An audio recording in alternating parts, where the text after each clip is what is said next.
दोस्तों, क्या आप जानते हैं कि ज्यादातर पब्लिक टॉयलेट्स के दरवाजे नीचे से खुले क्यों होते हैं, या फिर ये कि हमारे नाखूनों पर ये सफेद से निशान क्यों पड़ जाते हैं। अच्छा दोस्तों, क्या आपने उस म्यूजिक एल्बम के बारे में सुना है जिसे स्पेस यानी कि अंतरिक्ष से रिलीज किया गया था? अगर कोई आइडिया नहीं तो बने रहे अगले कुछ मिनटों तक मेरे साथ। इनके अलावा और भी ऐसी कमाल की फैक्टिफाइंग इन्फॉर्मेशन के साथ हाजिर हूँ मैं एक बार फिर। तो बांध लीजिए अपनी अपनी कमर पेटियां, बिना एक भी पल की और देरी किए शुरू करते हैं आज का ये रोमांचक सफर। Factified, facts on your face. Fact number 1।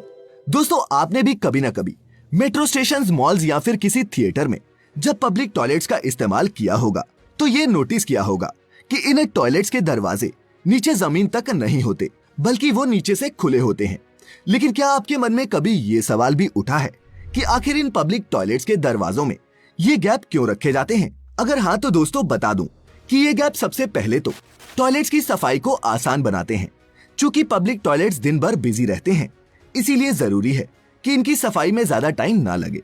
दरवाजों और टॉयलेट्स की दीवारों के नीचे इन गैप्स के चलते एक ही तरफ से पानी या फिर किसी दूसरे क्लीनिंग एजेंट की मदद से पूरे टॉयलेट एरिया को क्लीन करना बेहद आसान हो जाता है। साथ ही पूरी तरह से बंद टॉयलेट की प्राइवेसी में कोई शख्स गलत काम जैसे कि स्मोकिंग, ड्रिंकिंग या फिर कोई सेक्सुअल एक्टिविटी ना करे, इसलिए भी दरवाजों के नीचे इन गैप्स को रखा जाता है।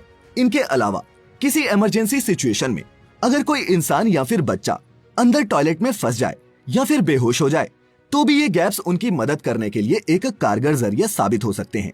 तो कुछ समझे कि ऐसा क्यों है। Fact number 2। दोस्तों, आपने भी नोटिस किया होगा कि कुछ लोगों के नाखूनों में ऐसे सफेद से निशान बने होते हैं, लेकिन क्या आप इनके बनने की वजह जानते हैं? अगर नहीं तो बता दूं कि डॉक्टर्स बताते हैं कि ये व्हाइट स्पॉट्स इंजरी से लेकर फंगल इन्फेक्शंस तक किसी भी कारण से हो सकते हैं, और मेडिकल भाषा में इस कंडीशन को ल्यूकोनाइकिया के नाम से जानते हैं। दोस्तों, ग्रीक भाषा में ल्यूको का मतलब होता है सफेद और ऑनिक्स का मतलब होता है नाखून यानी कि नेल्स।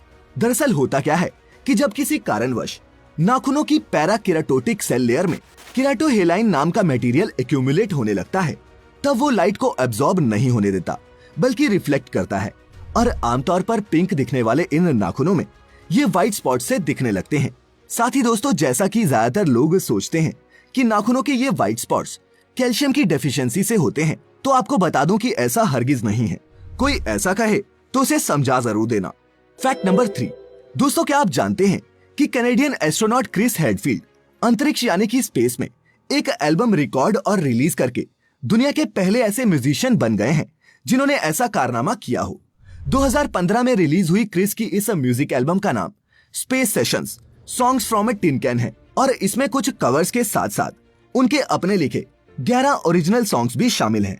सिर्फ एक छोटे से गिटार और एप्पल की ऐप गराज बैंड की मदद से क्रिस ने इस पूरी एल्बम को कंपाइल किया है। और यही नहीं, उन्होंने ये भी ऐलान किया था कि इस एल्बम की सेल से होने वाली सारी कमाई वो कनाडा के म्यूजिक स्कूल्स को चैरिटी के तौर पर डोनेट करेंगे। साथ ही दोस्तों, आपको ये भी जानकर हैरानी होगी कि डेविड बॉवी के हिट सिंगल स्पेस ऑडिटी, जिसका क्रिस ने कवर गाया है और म्यूजिक वीडियो भी बनाया है, को यूट्यूब पर अब तक लगभग 5 करोड़ व्यूज मिल चुके हैं। Fact number 4। दोस्तों, क्या आप जानते हैं कि एक टोयोटा कार को रनिंग असेंबली लाइन पर पूरा बनाने और कंप्लीट करने में सिर्फ 15 से 17 घंटे का वक्त लगता है, जिस दौरान कार की वेल्डिंग, असेंबली, पेंटिंग और इंस्पेक्शंस की जाती हैं। लेकिन वहीं एक शानदार रोल्स रॉयस कार को बनाने में 6 महीने का लंबा वक्त लगता है, क्योंकि इन कार्स को इंजीनियर्स, डिजाइनर्स और टेक्नीशियंस अपने हाथों से हैंडक्राफ्ट करते हैं, और इसे खरीदने वाला रईस आदमी इसमें अपने हिसाब से मॉडिफिकेशंस भी करवा सकता है। नहीं दोस्तों, फैक्ट ये नहीं था। फैक्ट तो ये है कि जहां एक टोयोटा कार की एवरेज लाइफ 15 साल ही होती है, वहीं एक रोल्स रॉयस 100 सालों तक भी बिना किसी परेशानी के शान से सड़क पर चल सकती है। सिंपल सा फंडा है दोस्तों। बड़ी और बेहतर चीजें करना मुश्किल जरूर होता है, लेकिन उसका रिजल्ट भी उतना ही बड़ा और बेहतर मिलता है। Fact number 5। दोस्तों, क्या आप जानते हैं कि 60% लोग अपने पसंदीदा ब्रांड्स और कंपनीज का नाम भी ठीक से प्रोनाउंस नहीं कर पाते? जी हाँ, जैसे कि अधिकतर लोग नाइकी को नाइक कहते हैं और लिवाइस को लेविस। इसी कड़ी में आपको बता दूं दोस्तों कि एडिडास नहीं होता, बल्कि एडिडस होता है, और शेवरोलेट नहीं, शेवरोले होता है। इसी तरह शायोमी नहीं, शायोमी होता है। रेनॉल्ट नहीं, रेनो होता है। दोस्तों, क्या आपका भी कोई ऐसा फेवरेट ब्रांड है जिसका नाम लंबे समय तक गलत प्रोनाउंस करने के बाद आपको एहसास हुआ कि आप गलती कर रहे थे? अगर हाँ तो नीचे कमेंट्स में अपने उस ब्रांड के बारे में जरूर बताएं। और अगर अभी तक इस वीडियो से आपने कुछ भी नया सीखा हो तो इसे अपने दोस्तों के साथ भी जरूर शेयर करें ताकि वो भी हो जाए फैक्टिफाई। खैर, अब बढ़ते हैं आगे। Fact number 6। दोस्तों, क्या आप एक ऐसी जगह के बारे में जानते हैं जहां आप 3 दोस्त 3 अलग अलग देशों में बैठकर एक साथ लंच का मजा ले सकते हैं? जी हाँ दोस्तों, ऑस्ट्रिया, स्लोवाकिया और हंगरी, इन तीनों देशों के ट्राई जंक्शन पॉइंट पर एक ट्राइएंगुलर टेबल है जिस पर लगी 3 सीटें इन तीनों अलग अलग देशों में स्थित है। दोस्तों, ये टेबल ज़ोबोर पार्क नाम के एक स्कल्पचर पार्क में स्थित है जिसमें 1991 में सोवियत यूनियन के आयरन कर्टेन के गिरने के बाद दुनिया भर के आर्टिस्ट्स ने अपने अपने आर्ट को प्रदर्शनी पर लगाया है। क्यों होगा ना इस टेबल पर होने वाला लंच कमाल का। Fact number 7। दोस्तों, क्या आप जानते हैं कि सऊदी अरब $500 बिलियन की लागत से एक ऐसा शहर विकसित करने में लगा है जो दुनिया की पहली जीरो कार्बन सिटी बनने जा रही है।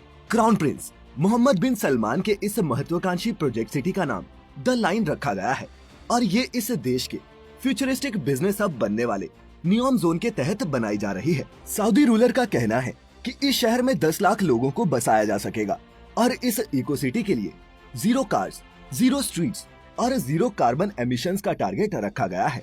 साथ ही इस शहर में हाई स्पीड पब्लिक ट्रांसपोर्ट के अलावा 100% क्लीन एनर्जी का ही इस्तेमाल होगा।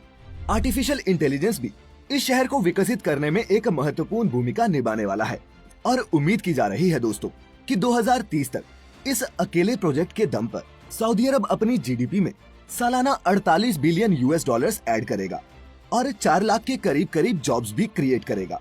तो क्या दोस्तों, आप इस साइंस फिक्शन सिटी के बनने के बाद इसे देखना चाहेंगे? नीचे कमेंट्स में मुझे जरूर बताएं। Fact number 8। दोस्तों, आपने हॉलीवुड की वेस्टर्न मूवीज में पिस्टल डुएल्स के सीन देखे होंगे जिसमें 2 फाइटर्स अपनी अपनी पिस्टल से अपने दुश्मन को उससे पहले शूट करने की कोशिश करते दिखाई देते थे। लेकिन शायद आप ये नहीं जानते होंगे कि 1906 के ओलंपिक्स में पिस्टल डुएलिंग एक स्पोर्ट के तौर पर कंपटीशन में शामिल था। लेकिन इसमें असली अपोनेंट्स की जगह 20 और 30 मीटर की दूरी पर रखे गए प्लास्टिक डमीज पर गोली चलाने का कंपटीशन होता था। और 1908 में तो बकायदा ओलंपिक फेंसिंग एरिना में 2 मेल कॉम्पिटिटर्स के बीच ये पिस्टल डुएल्स ऑर्गेनाइज किए गए। लेकिन सुरक्षा के मद्देनजर इन डुएल्स में दोस्तों असली बुलेट्स की जगह रबर की बुलेट्स का इस्तेमाल किया गया था। Fact number 9। दोस्तों, ग्रेट टीचर्स ही ग्रेट इंडिविजुअल्स बनाते हैं। लेकिन क्या आप उस इंडियन ओरिजिन साइंटिस्ट का नाम जानते हैं जिसने 1983 में खुद तो फिजिक्स में नोबेल प्राइज जीता ही है, लेकिन उससे भी हैरानी की बात ये है कि उनके नोबेल प्राइज जीतने से पहले उनके 2 स्टूडेंट्स भी नोबेल प्राइज जीत चुके थे। जी हाँ दोस्तों, इस महान टीचर का नाम था सुब्रमण्यम चंद्रशेखर और ये महान वैज्ञानिक सीवी रमन के भतीजे थे। आजीवन यूनिवर्सिटी ऑफ शिकागो में एस्ट्रोफिजिक्स पढ़ाने वाले चंद्रशेखर 1940 के उस दौर में यर्किस लेबोरेटरी जॉर्जिया में काम कर रहे थे जब वो अपने एक कोर्स क्लास के लिए रोज 240 किलोमीटर का सफर तय करके शिकागो यूनिवर्सिटी पढ़ाने के लिए आते थे। उनकी इसी मेहनत और काबिलियत के दम पर उनके इस क्लास के 2 स्टूडेंट्स संग डाओ ली और चेन निंग यांग को उनके परफॉर्म किए गए वू एक्सपेरिमेंट के लिए 1957 में फिजिक्स का नोबेल प्राइज नवाजा गया। और दोस्तों, अब वक्त हो चला है आपके भेजे हुए अपने योर ओन फैक्ट का, जो आज हमें भेजा है मास्टरमाइंड्स नाम के एक यूट्यूब हैंडल ने। इनका कहना है कि ग्रीस और बुल्गारिया के बीच एक युद्ध सिर्फ इसलिए लड़ा गया था क्योंकि एक कुत्ता उनका बॉर्डर पार कर गया था। जी हाँ दोस्तों, इतिहास में हम इस वाकये को इंसिडेंट एट पेट्रिच के नाम से जानते हैं। दोस्तों, मैं बात कर रहा हूँ 1925 के ग्रीक बुल्गारियन क्राइसिस की। दरअसल हुआ क्या था कि पेट्रिच मैसेडोनिया के उस इलाके में पड़ता है जिसके कंट्रोल को लेकर ग्रीस और बुल्गारिया में कई सालों से तनातनी चली हुई थी। लेकिन एक दिन अपने कुत्ते के पीछे भागता हुआ एक ग्रीक सोल्जर जब बॉर्डर पार कर गया, तब बुल्गारिया के बॉर्डर पर तैनात संतरियों ने इस ग्रीक सोल्जर को गोली मार दी। बुल्गारिया ने अपनी इस गलती को माना, लेकिन ग्रीस ने उसे अल्टीमेटम दे दिया कि अगर 48 घंटे में वो दोषियों को सजा नहीं देता तो वो बुल्गारिया पर हमला कर देगा। बुल्गारिया द्वारा इस तरफ कोई भी कदम न उठाने की एवज में ग्रीस ने पेट्रिच कस्बे पर हमला कर दिया। यूनाइटेड नेशन से पहले जो लीग काउंसिल हुआ करती थी, उसके इंटरवेंशन के बाद इस जंग को रोका गया और ग्रीस को बुल्गारिया को 45,000 पाउंड का हर्जाना भरना पड़ा। दोस्तों, एक कुत्ते के बॉर्डर पार करने पर शुरू हुई इस जंग का किस्सा वाकई में कमाल का है। और ये इतिहास में war of the stray dog के नाम से भी मशहूर हुआ। और दोस्तों इसी के साथ अब खत्म होता है फैक्टिफाइड हिंदी पर आज का ये सफर। मिलेंगे अगले हफ्ते एक नए एपिसोड में, लेकिन तब तक अपना अपने प्यारों का ख्याल रखें। चैनल पर नए हैं तो सब्सक्राइब करना हरगिज न भूलें और वीडियो अंत तक देखने के लिए आप सभी का बहुत बहुत शुक्रिया।